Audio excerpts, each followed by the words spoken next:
you feel like the team's kind of looking 10 days out? Yeah, this is practice, I think, 22 for us, day 22.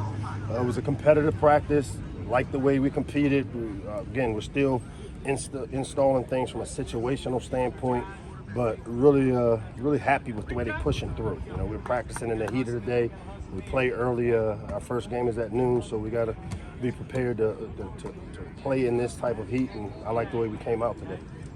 One of the things you talked about is want to improve is the discipline, dropping passes, penalties. How do you think you've progressed throughout camp in that area? Still got work to do. I think the players understand the importance of not beating ourselves, as I keep talking about Terps versus Terps. Not perfect, but as I told our team, our goal every day is to pursue perfection. And knowing that probably won't ever be perfect, but we're working toward doing that. And I see us trying really hard to, especially the non-competitive penalties and things that we can control. I see us working hard, but still probably a little too much of it, especially by some of the younger guys that are trying to learn how to play the way we need them to play. How have the safeties like Dante and Bo has progressed so far throughout? You know, I've been pleased with both those young safeties, and Bo's, you know, now in his junior year, but I've even been more pleased with 13 Glenn Miller as well. He's added some great depth to that room, as well as what's that guy's name? 14, Isaiah Hazel. I got numbers in my head. As well as Hazel, both those two have gave us a little more depth there at the safety position. They both have played limited roles, played special teams, but both the younger safeties and Bo and Dante have both really done a good job getting us lined up, making calls, and I'm excited about it. We saw Jay Sean Barr kind of break it down before practice today. Is the leadership perspective from him something you've seen as just a freshman? No, we just wanted to kind of razz him a little bit because he's not a big talker. He doesn't do a lot of communicating, and so we throw freshmen in situations where they have to. And when you throw them out in the middle to break it down the way we do traditionally during stretch, it was we're practicing, so teaching them how to be a little more vocal, a little more leadership out of him as a young player. Has had a good camp for us, though. What can you say about the defensive line? The depth there at D-line is something that we've worked and strived really hard to kind of create through recruiting.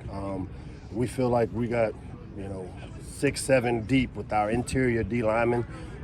Ami, Mo, moving 95 back over there helped us as well. Austin Fontaine, who's on the offensive line the last couple of years, we moved him back to defense. Then behind him, Tommy Aking-Basote's had a really good camp. Henry Chibruzzi coming in as a transfer has also done some really nice things. So we've created the depth that you need to have to play and win in the Big Ten. You've talked a lot about improving communication with players. Have you seen any progress in that department as you guys are getting closer to Buffalo?